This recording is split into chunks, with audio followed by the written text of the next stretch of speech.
we are here to continue updating the public with the first-hand information about what's happening in the Tumaini Initiative, which is the initiative of hope, peace talks between the unity government and also the non-signatories to the revitalized peace agreement. I'm joined live in our mini studio, as you rightfully mentioned, Jacob, by Lorna Merekaje. She is a civil society activist, and she's not new to us.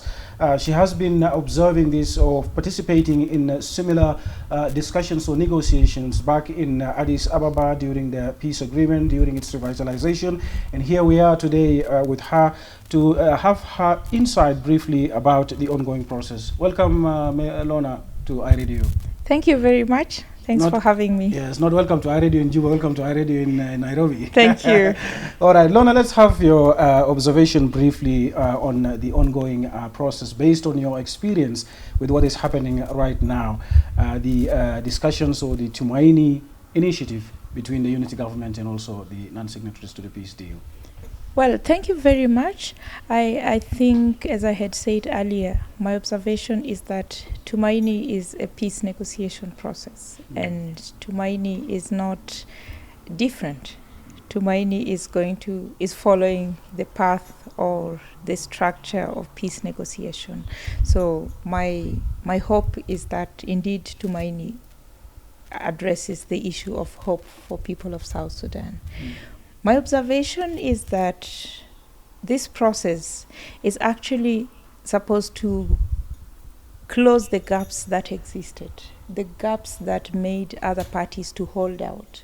How best can we close those gaps? And I think to everybody who is participating in the Tumaini process, it's important to see what are the gains, the positives, but also where are the gaps that we would want to seize, to fill. I think Tumaini is an opportunity that we should not lose. Tumaini is indeed an opportunity for people of South Sudan to address the things that we had not addressed. Right. And talking about closing the gaps, what are you talking about, or what are you referring to here, the gaps, based on your experience, Lorna? Well, thank you very much. You know, one of the biggest gap that I would talk about is that from the time we got independence, a holistic South Sudan where everybody is in the country and we are all building our country is the picture we wanted.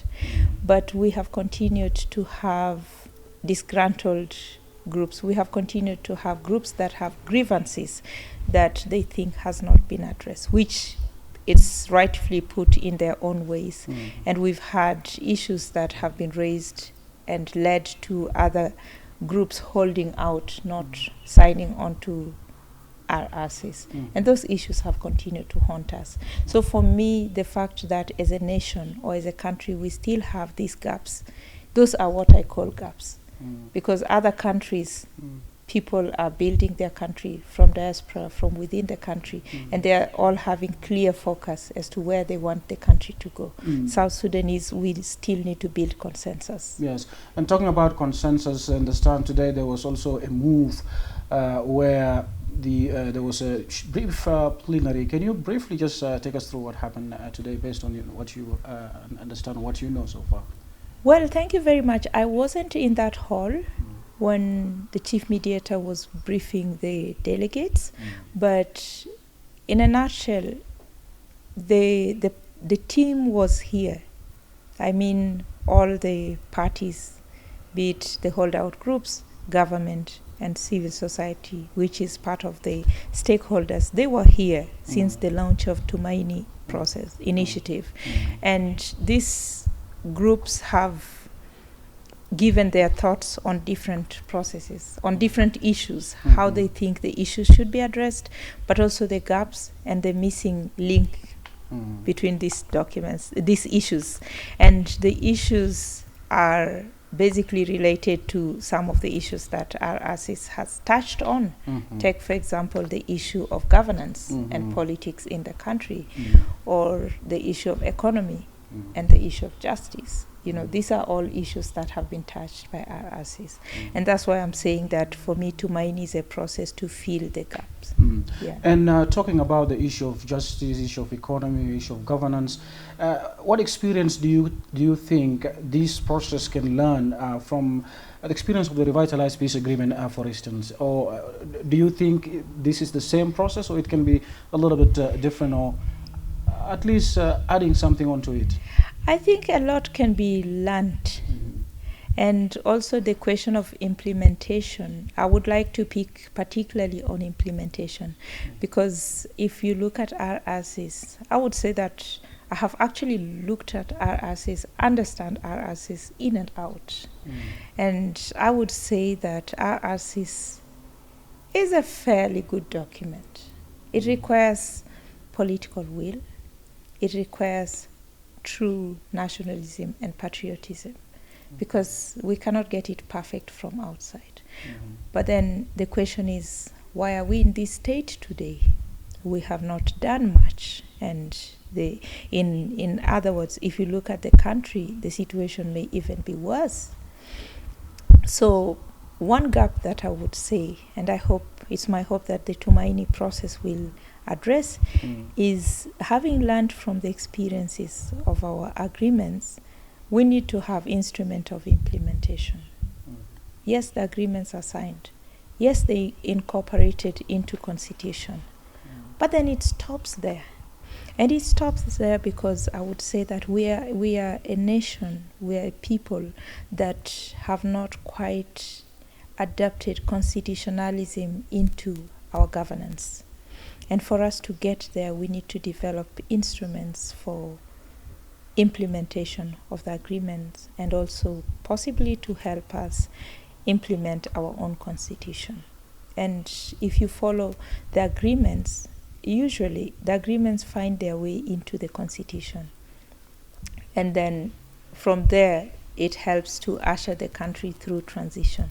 We have extended our transition severally.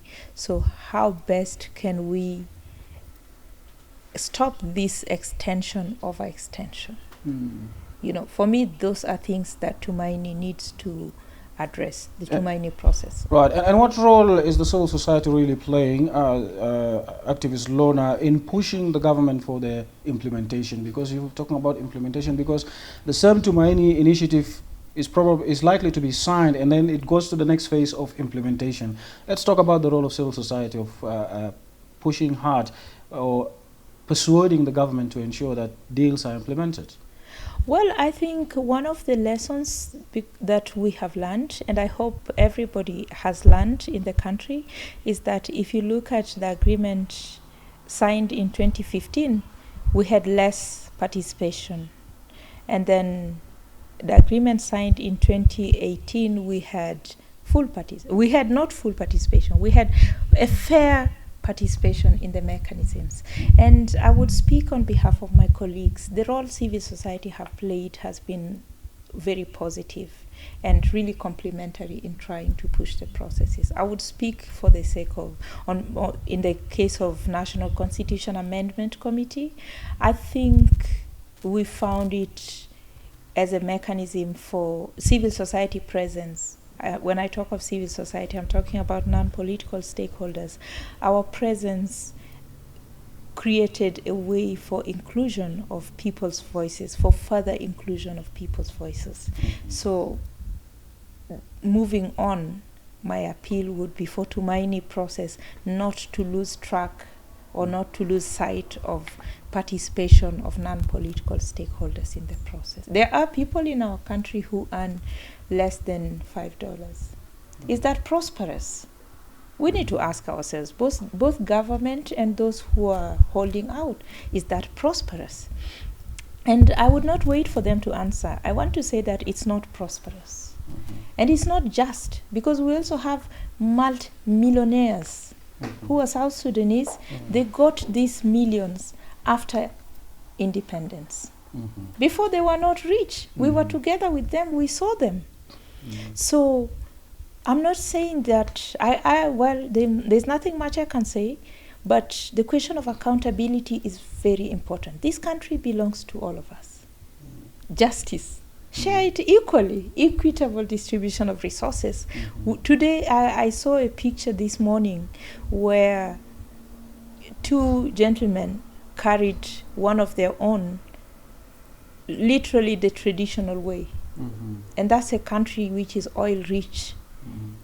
Are we distributing our resources equitably?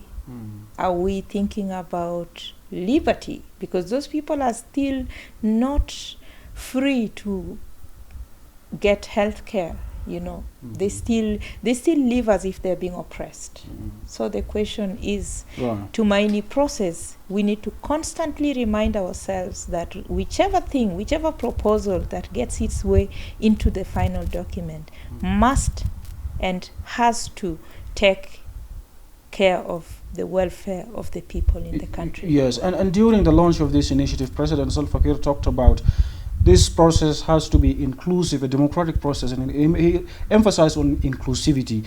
Now we have so many parties who are on board now attending this Tumaini initiative, but also on the other side we have other groups. There are other groups who also declined to be part of this initiative. So issue of inclusivity is still lacking here. They have their own reasons there. But when we're talking about having a lasting peace in the country, bringing all stakeholders together, we still have people who are missing. And one of the callers earlier actually asked Pagana Mum in the morning, Lorna, he told him, when you're going to Juba, please come all of you, don't come 2, 3, and then you leave the rest out. So let's talk about the importance of persuading, or how best can non-signatories or the other holdout groups who are not part of this exercise or this process join, Lorna? Well, thank you very much. I want to say that I have never built any country. We are all in the process of building our country. But I want to say that nation building is a multifaceted process. It's a process that takes different tracks. And as Tumaini process is going on, those who have expressed their concern and chosen not to come, I'm a human rights defender. They have a right to choice, and they chose not to come. It is their right. But it doesn't mean that there shouldn't be any conversation going with them. They need to understand from them what are the issues that made them not to choose not to come, and how best can they engage in building South Sudan. South Sudan should be the ultimate target, you know. Yeah, for me, basically, that is it. What's your last message before you can wind up and go back to our main studio, to Moya Jacob Felix there in Juba? What did you say? Yeah, thank you very much. I think I want to say to those who are participating in the Tumaini process that we know that it's not everybody in Tumaini process should know that they alone cannot build South Sudan. And Tumaini process should have an open ear to listen to concerns and contribution from South Sudanese from outside the Tumaini process, from outside the hotel. But also to South Sudanese, we need to look at this as an opportunity to be able to give hope to our country. And seeing it as an opportunity is for us to do our part. And our part is, one, by creating awareness, but number two, carrying the positive message. We should carry positive message. And my appeal to the holdout groups is that I have seen statements out there. I think let's be very cautious about the message we send out to the people. Let's send holistic messages so that we don't break down our society and we don't break down the gains that have been made. And finally, to the mediation process, is that in as much as South Sudan is in this situation, there are gains. The agreement has made some strides. It's not glamorous. I would say even if it's 25% implemented, let's build on that 25% so that we have an incremental discourse. Thank you very much. Lorna Merekaje, civil society activist, for being our guest here in our media studio in Nairobi. Thank you. Thank you for having me. Yes, that's all from us.